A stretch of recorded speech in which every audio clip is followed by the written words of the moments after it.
Contrairement à ce que l'on pense généralement, la grammaire n'est pas une science aride, elle comporte une éthique. Le rabbin Jackie Milewski, l'invité de la Source de Vie, nous en fait la démonstration ce matin.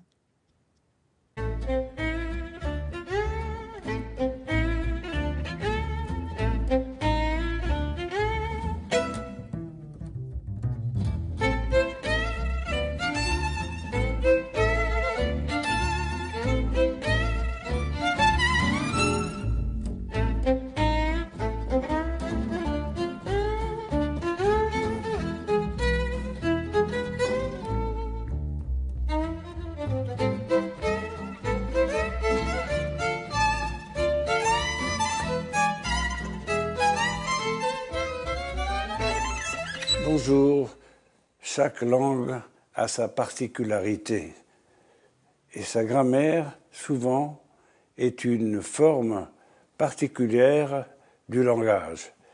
Donc je suis content de recevoir aujourd'hui le rabbin Jackie Milewski qui, non seulement me propose une réflexion sur la grammaire hébraïque, mais considère que cette grammaire a une éthique, effectivement. Quand on va décortiquer les divers aspects de la grammaire hébraïque, on va voir que c'est une grammaire qui lui donne des informations particulières. Oui, il est vrai que la langue hébraïque possède un certain nombre de particularités, de singularités. Par exemple, la langue hébraïque ne dispose pas du verbe posséder et de l'auxiliaire avoir. Ah oui. Pour dire la possession, on est obligé de faire appel à une formulation, à une construction. On dit yesh li, il y a pour moi, ou alors yesh lecha, il y a pour toi. Comme pour nous dire que la possession, la propriété, ce n'est pas quelque chose qui relève de l'évidence. Et notamment, dans la tradition, on nous explique que l'homme n'est pas le propriétaire de ce qu'il possède. Dieu lui a simplement confié des biens et l'homme doit faire ce qu'il peut faire de mieux avec les biens qui lui ont été confiés. Et dans cette dialectique de l'être et de l'avoir, on peut faire remarquer que c'est là l'essence même, peut-être, de la divinité d'Israël, puisque le Dieu porte un nom. Ce nom, c'est le tétragramme, le nom de 4 lettres, Yudke Vavke, qui constitue la contraction de Haya, Hove, Veiye. Il a été, il est et il sera. Donc le nom de Dieu indique l'éternité de Dieu, passé, présent, futur. L'être conjugué à tous les temps. Or, il est tout à fait intéressant de remarquer que l'un des cultes idolâtres qui a été le plus combattu dans le texte biblique porte le nom de Baal. Baal, en hébreu, c'est le propriétaire, c'est le maître, celui qui possède, la dialectique de l'être et de l'avoir. Mais ce n'est pas tout. Le Baal est d'abord un dieu païen, dont la Bible parle constamment. Tous les païens sont généralement des adorateurs de Baal. Et le Baal signifie aussi le propriétaire, et je m'excuse, mais c'est comme ça, il signifie aussi le mari. Et donc les dames seront peut-être étonnées de voir que le mari est présenté quelque part comme le propriétaire, ce qui n'est quand même pas le cas. Propriétaire dans le sens de responsabilité. Voilà, c'est ça. Par ailleurs, prenez en langue française cette règle que tous les écoliers sont censés connaître, à savoir que le sujet s'accorde avec l'auxiliaire être, mais il ne s'accorde pas avec l'auxiliaire avoir. Quand on pense à cet énoncé, alors l'incidence éthique est tout à fait considérable, parce que cela signifie qu'avec des gens qui sont dans l'avoir, on a du mal à s'accorder. Effectivement, les gens qui sont dans l'avoir, dans la possession, qui jugent la valeur d'une personne selon ce qu'elle possède, il est pratiquement impossible de s'accorder avec elle. Prenez l'exemple de gens qui occupent une fonction importante, et puis du jour au lendemain, cette fonction, ils ne l'occupent plus, souvent ils sont abandonnés. Alors qu'à l'inverse, on s'accorde très facilement avec des gens qui sont dans l'être, c'est-à-dire avec des gens qui ne jugent pas la valeur d'une personne selon ce qu'elle possède, mais selon ce qu'elle est, notamment le partage d'une humanité commune à chaque homme. Alors on aura parfaitement compris que le judaïsme privilégie l'être et pas l'avoir, parce que l'être, ontologiquement, c'est ce que nous sommes, c'est pas ce que nous avons. Et ce que nous sommes est plus important que ce que nous avons, que quelquefois nous perdons, ou en tout cas que nous avons mal. Et alors à ce moment-là, on peut quand même relever une sorte de paradoxe. On vient de dire que dans la tradition d'Israël, l'homme ne possède pas ce qu'il a. Or, il y aurait une exception à cela pour certains commandements puisque la Torah nous dit, par exemple, pour l'injonction du bouquet des 4 espèces à Sukkot, que le bouquet doit nous appartenir. Le texte dit, vous prendrez de ce qui vous appartient les 4 espèces qui constituent le bouquet de Sukkot. Alors c'est curieux, on vient de dire que la possession n'existe pas, et en même temps, on nous dit que pour s'acquitter de l'injonction du bouquet de Sukkot, il doit nous appartenir de sorte qu'on ne peut pas, par exemple, en emprunter. En emprunter ou en voler. Il y a même un chapitre du Talmud qui parle de l'oulav hagazul, le l'oulav volé, c'est-à-dire que nous ne pouvons pas servir Dieu avec des biens volés. On ne peut pas aller faire un hold-up dans une banque et ensuite donner l'argent au consistoire, vous voyez. Bon. Donc on ne peut servir Dieu qu'avec des choses qui nous appartiennent, même si effectivement, dans le judaïsme, l'être a priorité sur l'avoir. Et ceci nous indique peut-être aussi que finalement, ce que l'on possède vraiment, et ce que personne jamais ne pourra nous enlever, justement, ce sont les bonnes actions, ce sont les injonctions, les commandements qu'on accomplit dans sa vie. Donc l'inexistence d'un verbe avoir, avec tout ce que cela peut connoter sur les dangers de la possession dans tous les sens du terme, donc cette inexistence est la première spécificité de la langue hébraïque. Il n'y a pas de verbe avoir, il n'y a que des choses qui sont à moi, mais pas dans un avoir dans le sens où on le comprend dans la pensée occidentale. Deuxième spécificité de la langue, c'est qu'on fait une différence quand on parle d'une femme ou on parle d'un homme, ou quand une femme s'exprime, ou quand un homme s'exprime. Effectivement, la seconde singularité est relative au genre. En français, tant un homme qu'une femme va dire « je mange ». On va dire « tu manges » à un homme et à une femme. Pour la troisième personne, on utilisera « il » ou « elle ». Bien sûr, là, on va distinguer l'homme ou la femme, le masculin et le féminin, mais le verbe lui-même, « il mange »,« elle mange », reste le même. Les choses sont très différentes dans la tradition juive. D'abord, il faut quand même remarquer que les langues ont eu cette sagesse de calquer la structure de l'humanité. Vous avez des hommes, vous avez des femmes, vous avez du masculin et vous avez du féminin. Il n'y a pas de transsexuel dans la pensée grammaticale juive, n'est-ce pas? Ou on est un homme ou on est une femme. Alors, par exemple, en hébreu, un homme dira « ani ochel », je mange. Mais une femme dira « ani ochelet », je mange. La conjugaison est différente. C'est-à-dire, dès qu'une personne parle, utilise un verbe, ça ne sera pas la même connotation quand il s'agit du masculin et du féminin. Autrement dit, il y a une certaine pudibonderie dans le langage hébraïque. Il faut distinguer quand c'est un homme qui parle ou une femme qui parle. Et pas seulement. Quand on s'adresse à une personne, en hébreu, je m'adresse à un homme, je dis « ata ochel ». Mais à une femme, je dis « at ochelet ». La traduction est la même. Tu manges pour un homme et pour une femme, mais en hébreu, la conjugaison est différente. De la même manière, à la troisième personne du singulier, on dira pour un homme « hu ochel », il mange, et pour une femme, on dira « hi ochelet », elle mange. Il y a une sorte de pudeur comme ça dans le langage, dans le désir même de singulariser la personne à laquelle on parle, dont on parle, etc. C'est-à-dire que cette distinction grammaticale permet d'aboutir à la clarté concernant l'identité sexuelle de la personne qui parle, de la personne à laquelle on parle et de la personne sur laquelle on parle, bien sûr en conformité avec les lois du langage éthique préconisé par la Torah. Ah oui, c'est très intéressant parce que vous avez dit la personne dont on parle, qui parle, etc. Parce que ça n'a rien à voir avec notre sujet, mais c'est intéressant de le noter. On dit que celui qui calomnie, que la calomnie tue 3 personnes. Oui, la personne qui formule, la personne qui entend et la personne qui est le sujet de cette calomnie. Dont on parle. La parole est dangereuse. On dit dans la tradition juive que la parole vivifie et tue.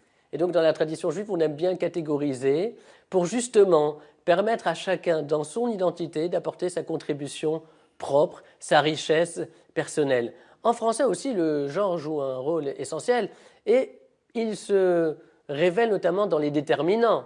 Pour le déterminant défini, déterminant indéfini, vous avez une manière de parler au masculin, féminin, le ou la, un ou une. En hébreu, il y a un seul déterminant défini, le he, qui s'applique tant au masculin qu'au féminin. Si on veut définir l'homme, on dit ha-ish. Si on veut définir la femme, on dit Aïcha, on met un « et » devant. Par contre, en français, vous prenez un mot, vous ne le connaissez pas. Il est très souvent difficile de connaître son genre.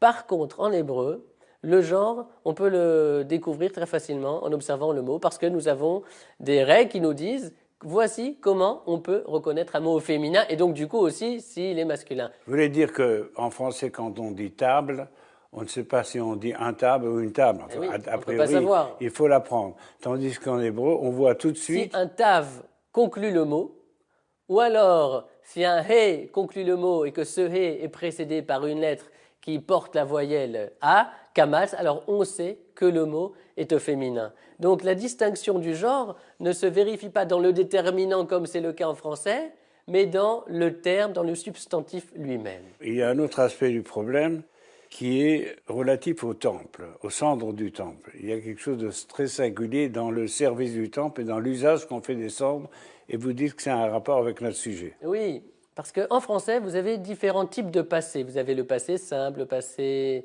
composé, l'imparfait, Antérieur. le plus que parfait, etc. En hébreu, vous n'avez qu'un seul passé, c'est le avar. Avar vient de la racine avar qui veut dire traverser, Passé. passer, transgresser la limite ou Ah la oui, loi. ça veut aussi dire, effectivement, transgresser. Le mot transgresser en hébreu se dit avera, ça veut dire quelqu'un qui a franchi une limite. Exact. Voilà. Et Le en péché, c'est de franchir la limite. Et Avera, la faute, porte en elle l'idée de Avar, le passé, comme pour nous indiquer que, en principe, les fautes, c'est pas notre présent, ni notre avenir, c'est uniquement dans notre passé. Il serait souhaitable que nos fautes soient uniquement derrière nous et pas devant nous. Alors si on évoque le passé simple, c'est un vrai casse-tête pour les écoliers parce que la conjugaison est extrêmement difficile et même parfois pour certains adultes. Oui. Et puis au niveau existentiel aussi, le passé n'est pas simple. Le passé simple, c'est une illusion. Nous Oui. savons combien le passé est difficile, il est composé de couches, de vécus, de traumatismes, etc. Il faut savoir désarticuler, déconstruire, Ah oui, oui. décomposer. La grammaire française est complexe. Ensuite, prenons l'idée de l'imparfait et du plus que parfait en rapport avec les cendres des sacrifices du temple de Jérusalem. Pour jeu de mots, en français, vous avez le plus que parfait et l'imparfait. Alors en hébreu, dans la tradition d'Israël, la conception que l'on a du temps oscille justement entre le plus que parfait et l'imparfait. Entre le plus que parfait, puisque le passé, c'est le modèle, le projet du peuple juif, c'est l'accomplissement d'une promesse qui a été formulée il y a très longtemps. Pour le futur, Pour le futur, c'est l'accomplissement d'une loi qui a été donnée il y a très longtemps.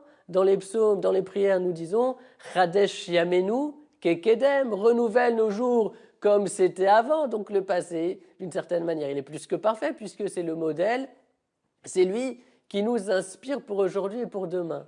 Mais en même temps, le passé est imparfait dans le sens où il serait stupide, cet individu, de croire que ce qu'il a fait jusqu'à présent, là, c'était une réussite pleine et entière et qu'il n'a plus rien à faire. Non, au contraire. Et c'est là toute l'idée de la cendre.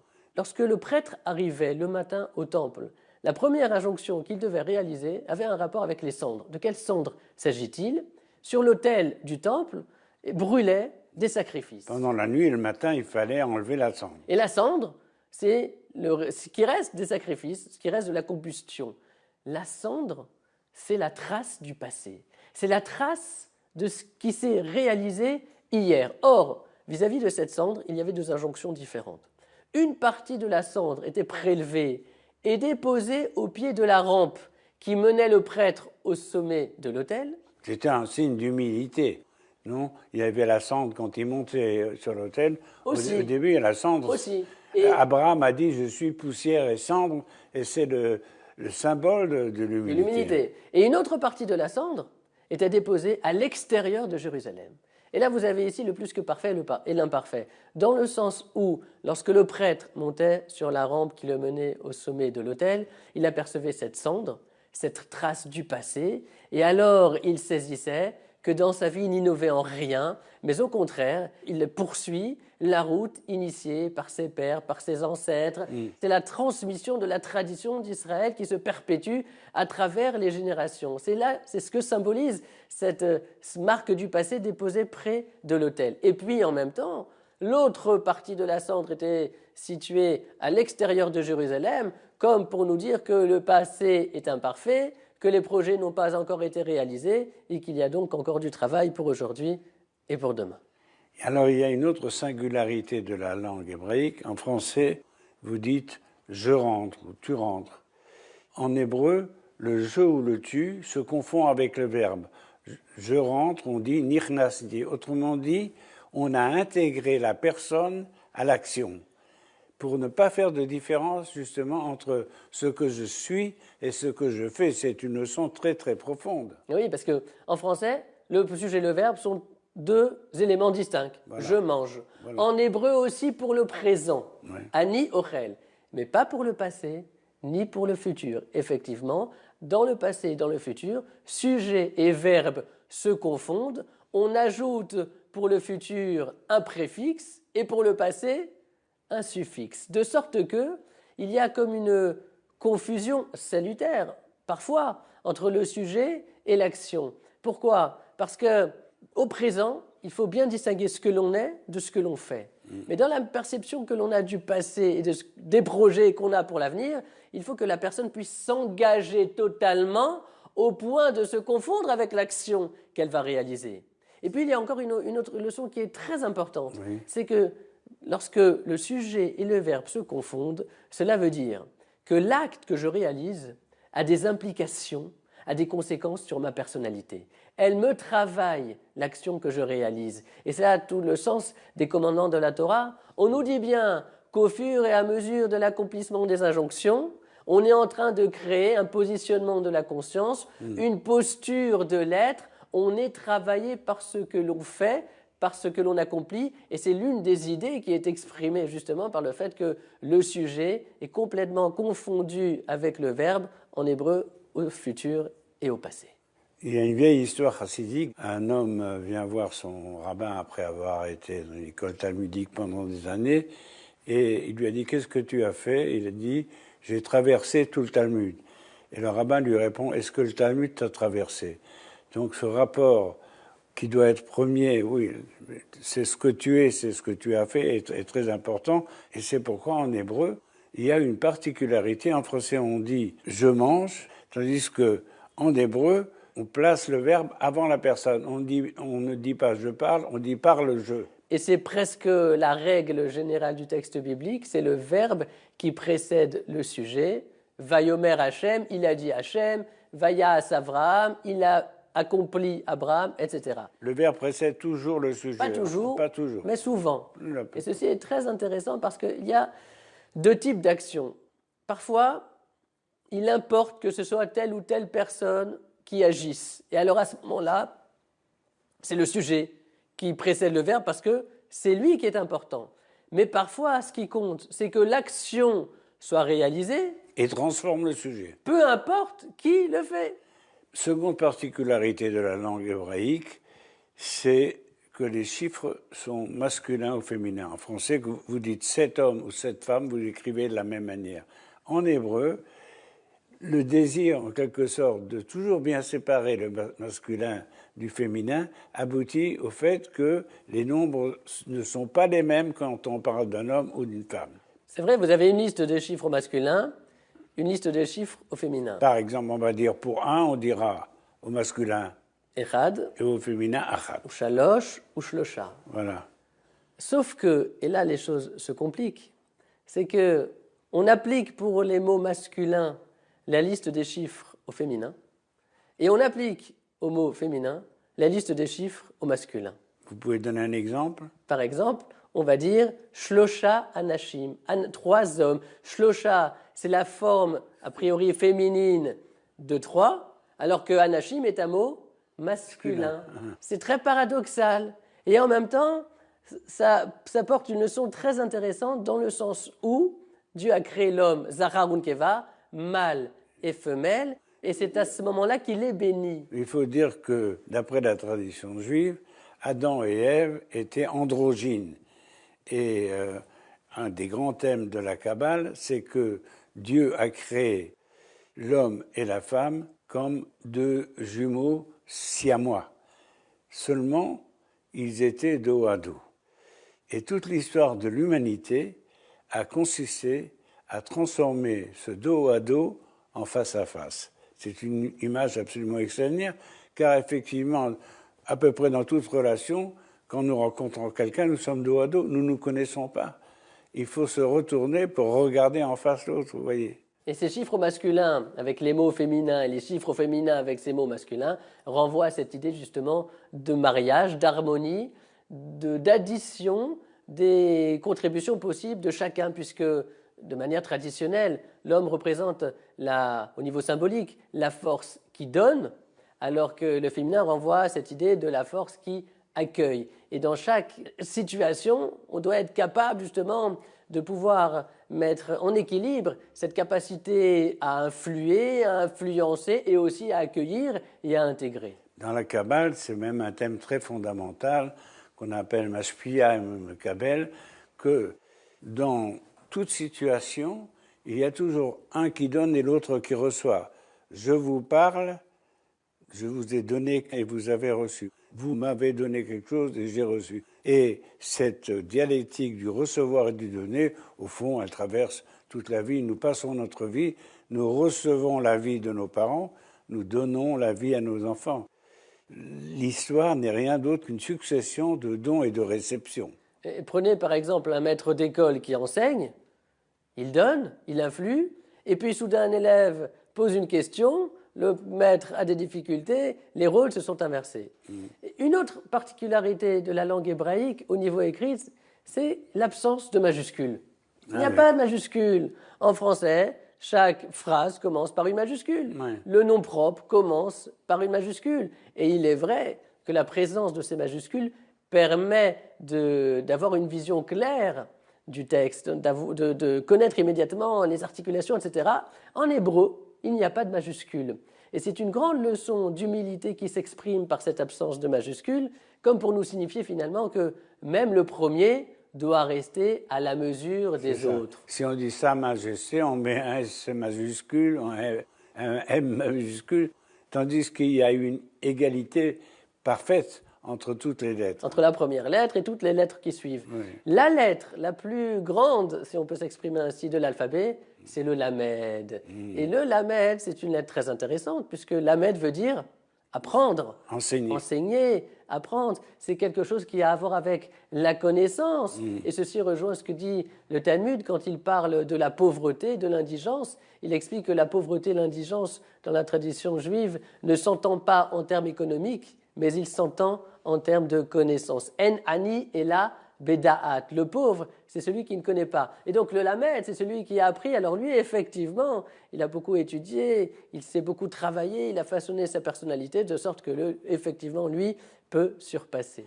Alors la bénédiction, on a parlé de l'homme et de la femme. La bénédiction est donnée simultanément à l'homme et à la femme.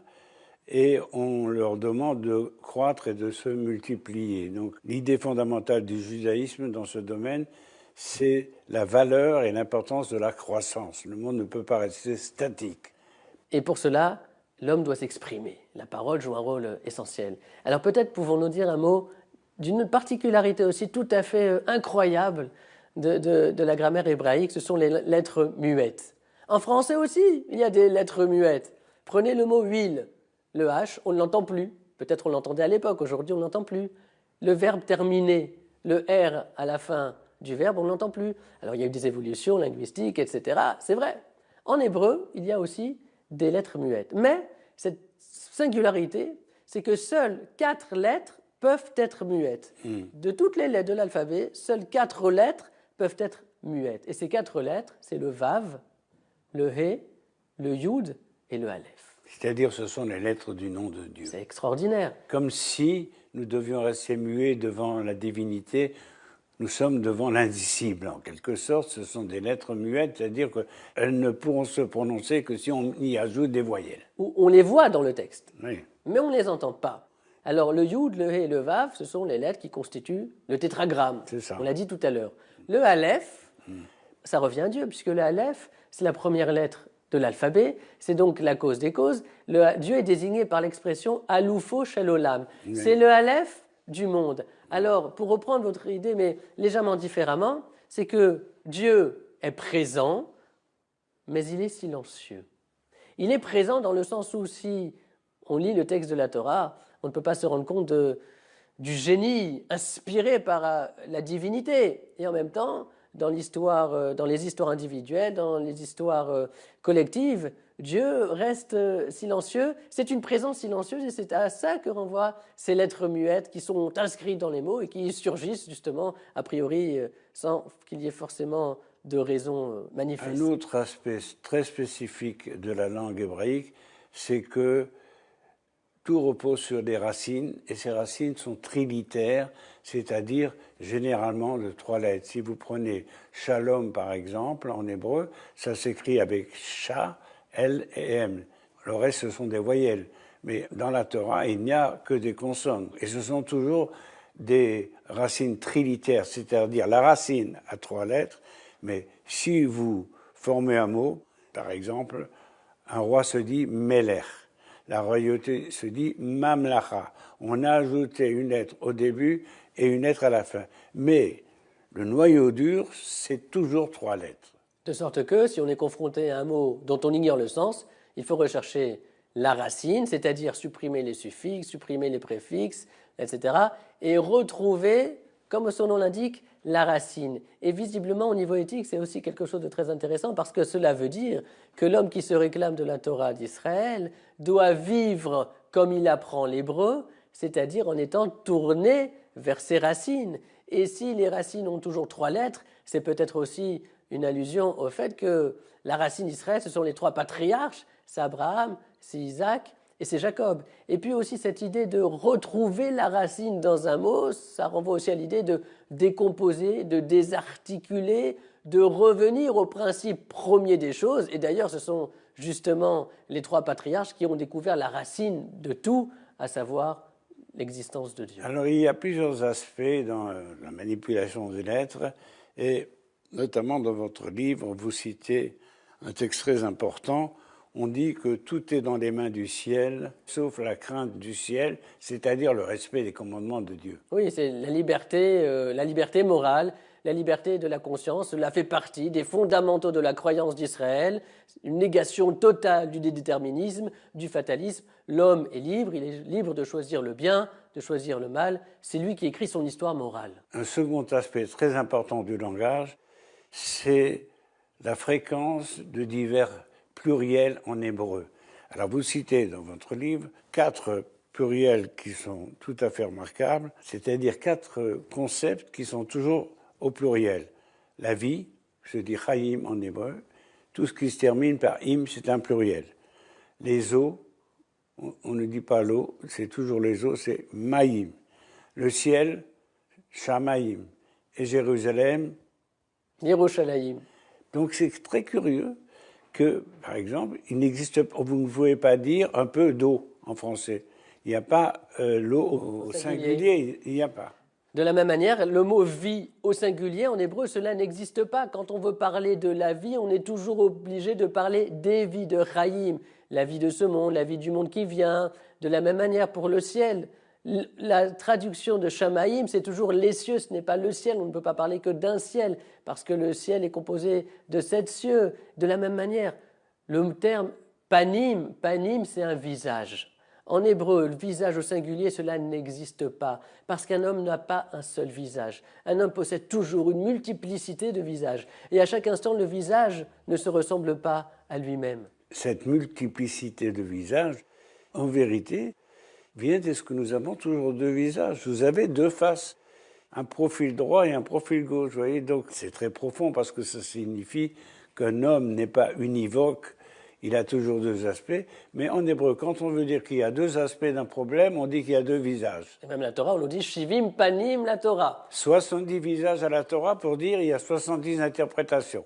Et Yerushalayim au pluriel renvoie justement à la Jérusalem terrestre et à la Jérusalem céleste, puisque le Talmud nous dit que de la même manière qu'il existe un temple d'en bas, il existe également un temple d'en haut.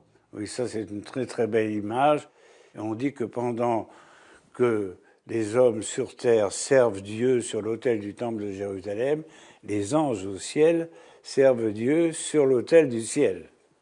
Et comme un raccourci d'ailleurs qui est aussi suggéré par une autre singularité qui n'est pas particulière à la langue hébraïque, on peut la retrouver aussi dans d'autres langues, c'est la contraction. La contraction, c'est le fait de dire les choses plus rapidement.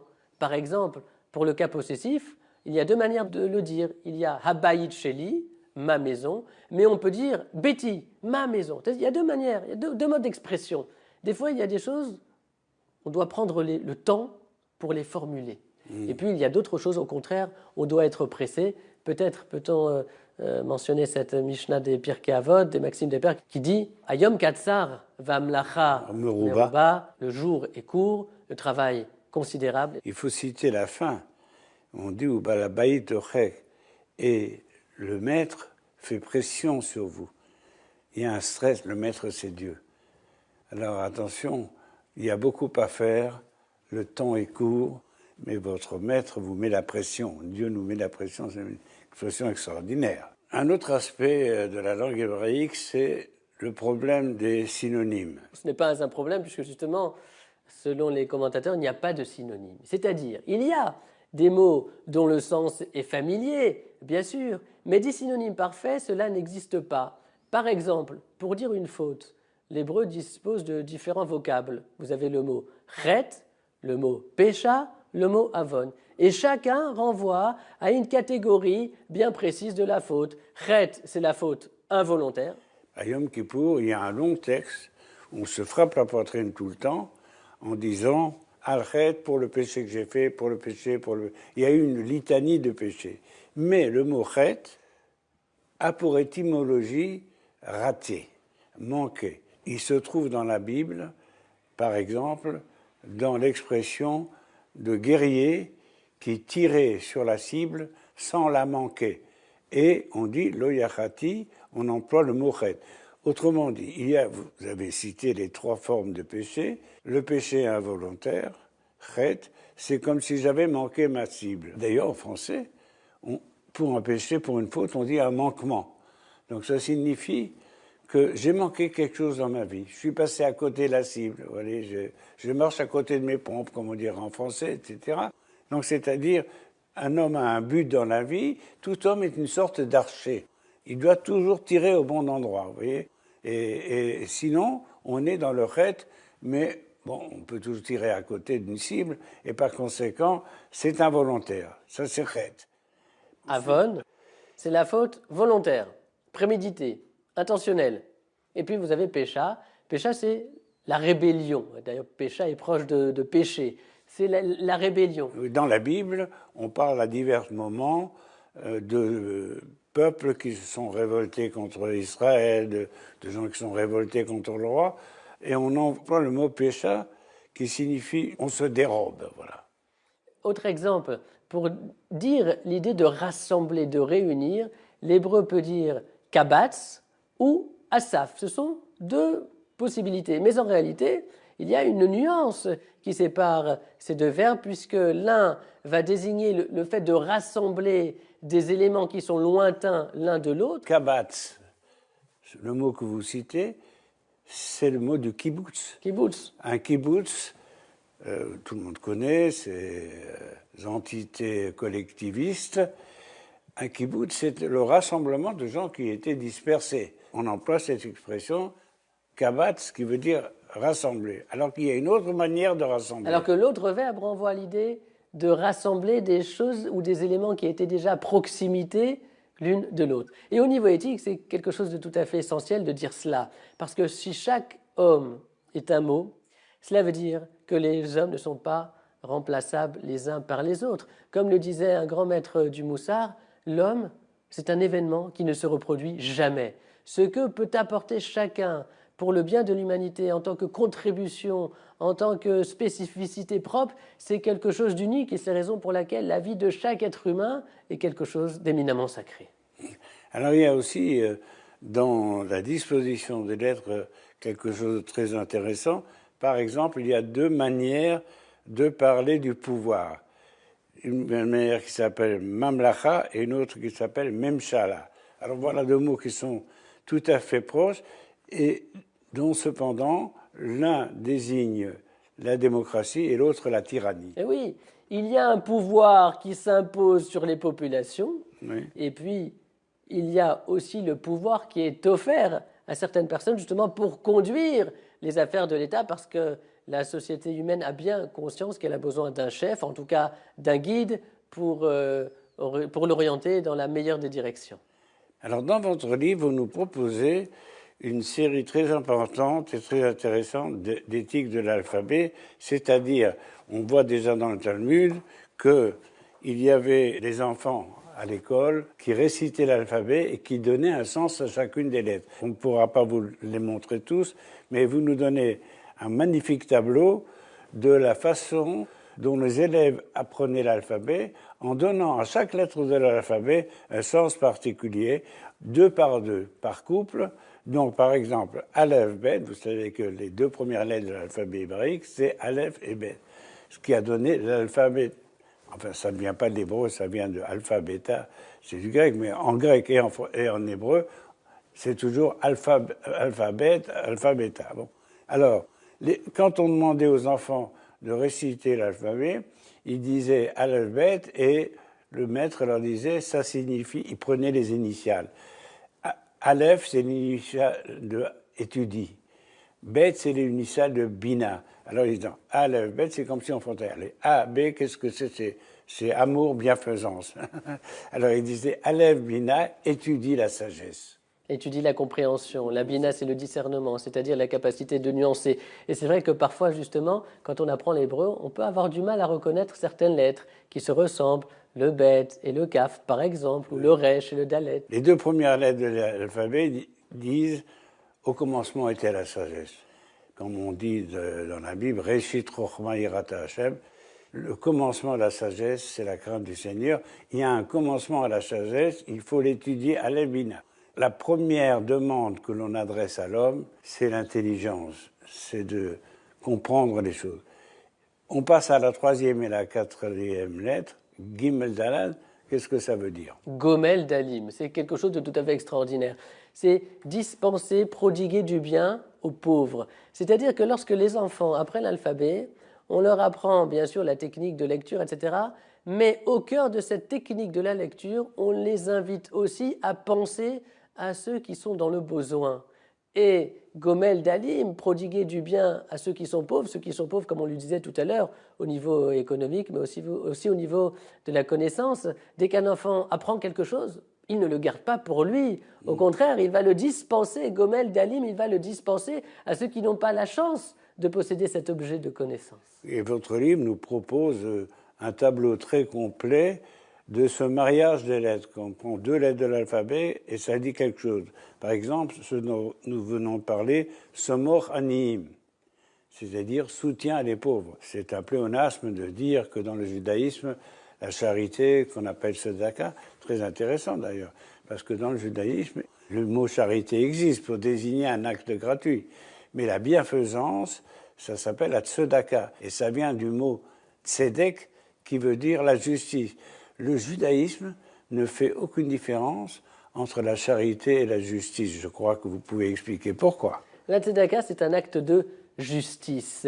Ce n'est pas un acte de charité dans le sens où souvent la charité est comprise comme étant un acte qui provient de la compassion, de la pitié. Non, dans la tradition juive, la tzedaka, c'est une obligation. Qu'on ressente de la compassion ou non, qu'on ait pitié ou non, c'est une obligation. Et ceci renvoie à ce que nous disions tout à l'heure au début de l'émission, à savoir que l'homme n'est pas le propriétaire de ce qu'il possède. Et c'est en vertu de cela que Dieu peut lui imposer justement de céder de ses biens confiés à lui pour pouvoir les dispenser à ceux qui en ont besoin. Alors, votre tableau, dont nous montrons quelques exemples, il y a certaines lettres de l'alphabet qui ne s'écrivent pas de la même manière au début ou à la fin d'un mot. Le tzadé signifie en hébreu le tzaddik, c'est-à-dire le juste. Or, il y a un tzadé initial qui est à cette forme, qui est courbée, et il y a le tzaddik final qui, au contraire, est long. Et ça indique deux formes différentes de rapport du tzaddik avec l'humanité. Il y a aussi un autre exemple tout à fait passionnant, c'est Sheker et Emet. Sheker, c'est l'avant-dernière lettre de l'alphabet qui commence le mot Sheker. Emet se termine par la dernière lettre de l'alphabet. Le Talmud nous dit une chose extraordinaire. Regardez ces deux lettres. L'une se tient droit et l'autre pas. Oui, si vous prenez le Shin, l'ensemble de la structure de la lettre repose sur un seul point. Tandis que le Tav, qui renvoie au Emet, à la vérité, elle repose cette lettre sur deux pieds, donc sur deux fondations solides, comme pour nous dire que même si le mensonge semble régner ici sur Terre, un jour il finira bien par disparaître. Un autre aspect aussi de la diversité des lettres, c'est celui qui parle des trois âmes qu'il y a en tout être humain, qu'on appelle Nefesh, Ruach, Neshama. Donc c'est l'occasion pour nous de faire un peu de biologie biblique. Dans la Torah, on dit du Nefesh que c'est le dam, que c'est le sang, c'est-à-dire la dynamique, c'est l'énergie, pas seulement. On trouve le sens de Nefesh, un sens qui signifie la volonté. Comme il est dit, Im yesh et nafshechem. Si vous le voulez, le Nefesh, c'est la volonté, le Nefesh. Mais non, mais ça désigne l'âme au sens que dans le judaïsme, il y a trois âmes, si vous voulez. Il y a l'âme du souffle, qui s'appelle Ruach. Il y a Nefesh, il y a la vitalité de l'homme, et il y a Neshama, l'âme divine. Il y a en nous trois dimensions de l'âme. L'âme sert d'ailleurs à désigner les gens. On dit une ville où il y a 50 000 âmes, n'est-ce pas? Je ne suis pas sûr qu'il y ait vraiment 50 000 âmes. Mais en tout cas, dans la Bible, on dit Jacob est parti avec 70 âmes. Bon, mais ça signifie avec 70 personnes qui ont une vitalité. Mais dans l'homme, il y a ces trois aspects par lesquels je voudrais qu'on conclue, c'est-à-dire Nefesh, la vitalité, les instincts les plus primaires. Ruach, c'est l'esprit, c'est le souffle, c'est le vent, c'est le caractère aussi des gens. Mais en tout cas, tout être humain, il a un souffle vital, il a un Ruach, un esprit, et il a une Neshama, une âme. Ce n'est pas la même chose. Parce que Ruach, n'importe qui a un esprit, tout le monde n'a pas vraiment une âme, parce que tout le monde a un souffle, mais une âme, c'est autre chose. Disons que tout le monde a un potentiel d'âme, c'est cette image divine inscrite en chacun, et ensuite, c'est chaque individu qui va choisir de faire vivre cette âme ou de l'oublier. Merci beaucoup, Rabbi Zaki Milevski. Alors, je rappelle le titre de votre livre, L'éthique de la grammaire hébraïque. Vous nous avez beaucoup instruits aujourd'hui. Encore merci.